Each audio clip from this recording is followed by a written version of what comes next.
مکتوب‌های استاد عینی جزئی از تاریخ پرحادثه ملت ماست. مکتوب‌های عینی افشاگری راه پرشیب و فراز و ناهموار مردم تاجیک در جاده تاریخ سازی است. مکتوب‌های استاد عینی بیانگر تلاش‌های بی‌دریغ او در جاده دولت سازی نوین تاجیکان است.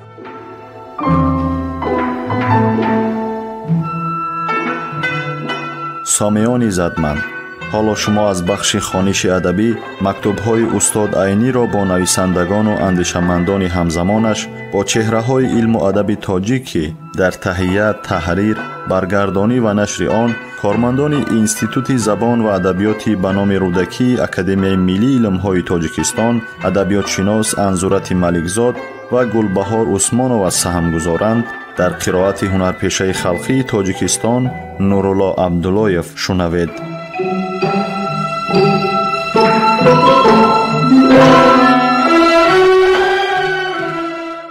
از ابوالقاسم لاهوتی 26 ماه 3 سال 40 استالین آباد. استاد محترم عینی، همان روز که خط شما را گرفتم و از رفتن خواهرم به مسکو خبر خواندم، با تلفن به بانو خبر دادم که به وокزال برآمده آن کس را پیشواز گیرد و به خانه برد. خطای شما را درست کردنی شدم. بعد از چند روز بانو با تلفن به من گفت که هم او و هم گلفریانکا به وокزال برآمدند و تا بیگاهی کافتند، وی را نیافتند. بانو بسیار متأثر بود، حتی رنجیده بود. من به او دلداری دادم و گفتم عیب ندارد، برادرها گاه این گونه کارهای خوب را میکنند.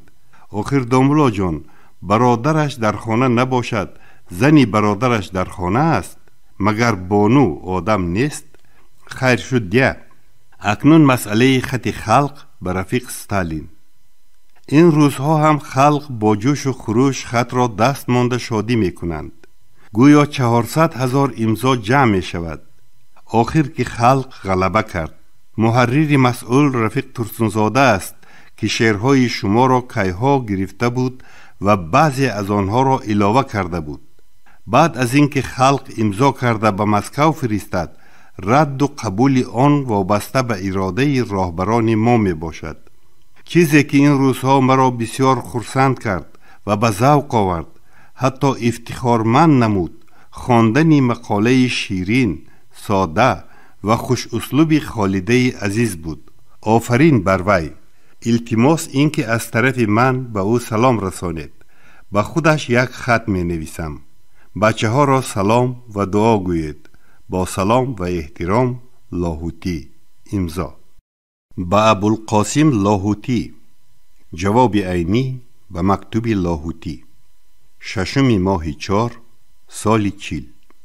فاضل محترم استاد معظم رفیق لاهوتی، مکتوب شفقت اسلوبی که 26 مارت نوشته بودید 3 اپریل رسید. از موفقیت های امضای مکتوب ممنونم. از این وجه از میرشکر به دهاتی هم خط بود. از آیندگان خبری موفقیت کاوه را هم شنیدم که فخری 10 روزه خواهد شد. دهاتی از مسکو آمد. نظر به قول او، هرچند من در تلگراف 8 مارت از سمرقند با پایزدی 8 در وگان میجدونرادنی حرکت کرد صریح نوشته باشم هم، در وکالتخانه حرکت پایزد را از استالین آباد حساب کرده 1 روز بعد به وокزال برآمدند. با سهو آنها بانو هم تشویش مفت کشیدند. از من عذر و تشکر نوشتنتان را خواهشمندم. از ساچی خط گرفتم. پایزد از مسکو 12 ساعت دیر مانده به وокزال مسکو ساعت 10 روزانه 13 مارت رسیده است. چون در وокزال کسی شناسی را ندیده است، تاکسی گرفته راست به وокزال کورسک رفته است و در آنجا هم پایزد ساچی تیار بوده است. ذاتاً بلیت تا ساچی بود.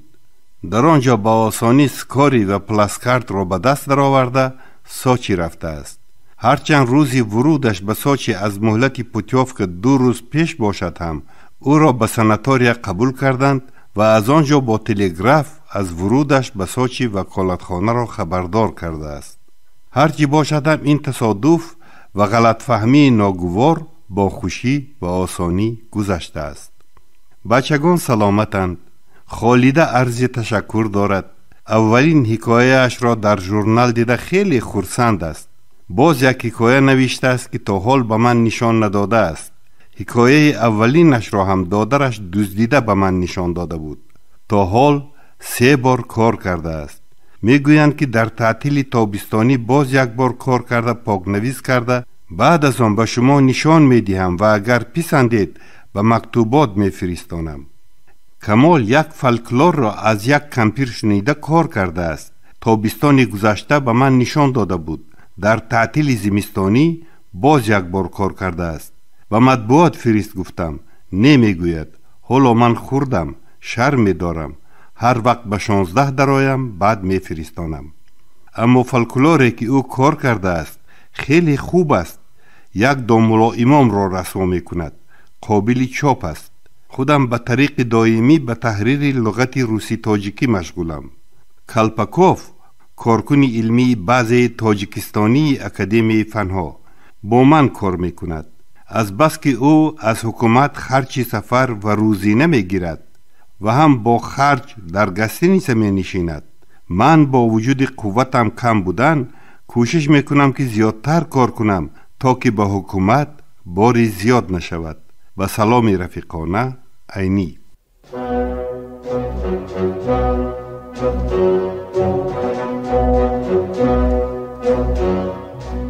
خبرهای ناز، همین گونه مژده‌های فرهنگی در نامه‌های استاد عینی سرشار است و استاد عینی در نامه هم درباره وضع معیشی و حالت عیش و عشرت خانوادگی صحبت نمی‌کنند. هر یک نامه استاد صدرالدین عینی یک کشفیات تازه علمی است. درباره اهل علم، درباره استعدادها صحبت میکنند، درباره کشفیات‌ها صحبت، درباره تاریخ خلق تاجیک صحبت میکنند. صدها بار ما باید این نامه‌ها را خوانده و بزرگی استاد صدرالدین عینی ایمان بیاوریم، باور حاصل کنیم و خودمان تحقیقات‌های درباره عینی نویسیم. هر یک نامه‌ای که استاد صدرالدین عینی نوشته‌اند، هر یک بیان کننده یگان پهلوی مهمی حیات استاد عینی بوده است.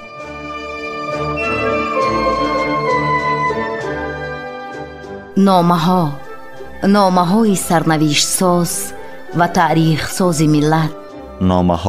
نامه های اصالت آفر و آرمانگرای ملی. نامه های خودشناسی و خودآگاهی ملی.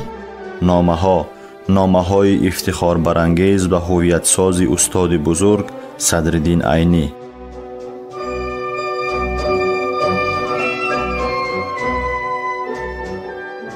رفیقان قدردان، در دنیا هیچ دولتی و خلقی نیست که مانند دولت و خلق تاجیک اهل علم و ادبیات را به این درجه حرمت، غمخواری و قدرشناسی کند.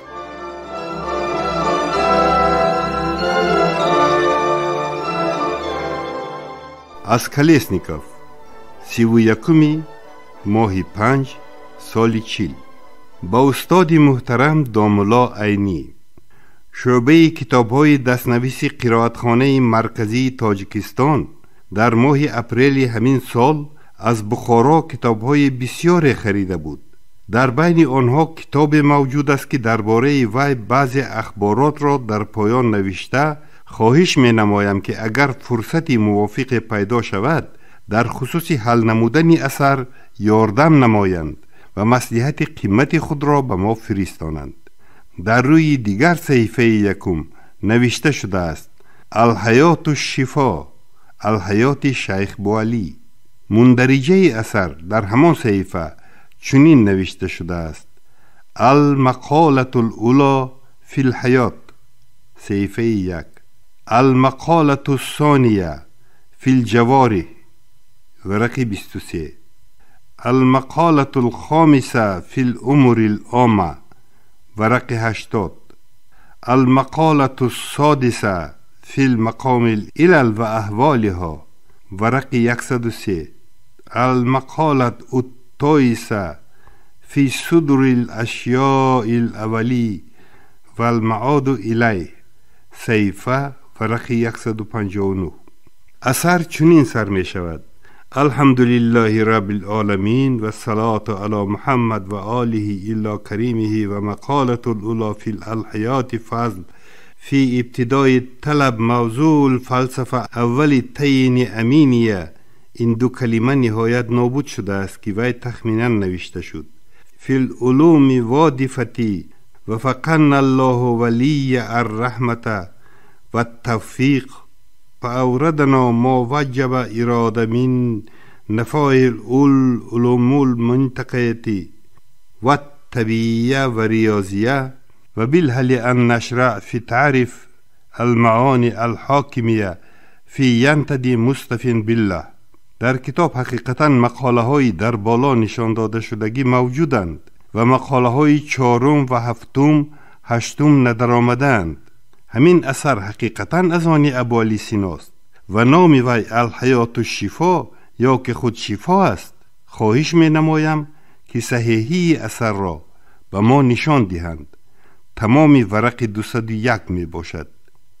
غیر از این به معلومات شما می رسانم که در بین همه کتاب های خریده ما مجربات ابوعلی سینا معروف به تحفة العاشقین چاپ بمبئی سال 1287 موجود است.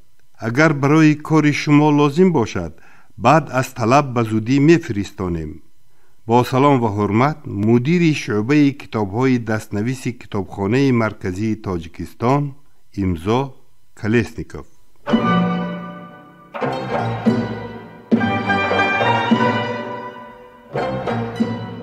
سامعان عزتمند، یادرس می‌شویم که شما از بخش خوانش ادبی مکتوب‌های استاد عینی را با شخصیت‌های بزرگ زمانش که دارای اهمیت مخصوص علمی و ادبی‌اند در قرائت هنرپیشه خلقی تاجیکستان نورالله عبداللهیف از رادیوی فرهنگ شنیدید.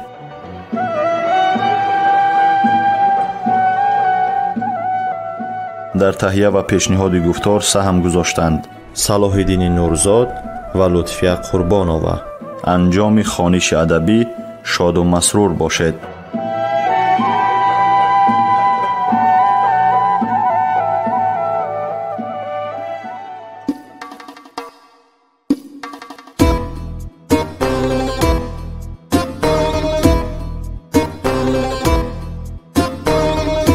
عمری عینی از برای خلق صرفی خامشو،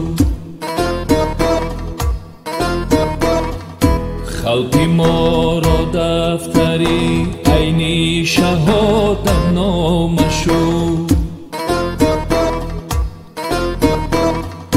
عمری عینی از برای خلق صرفی خامشو،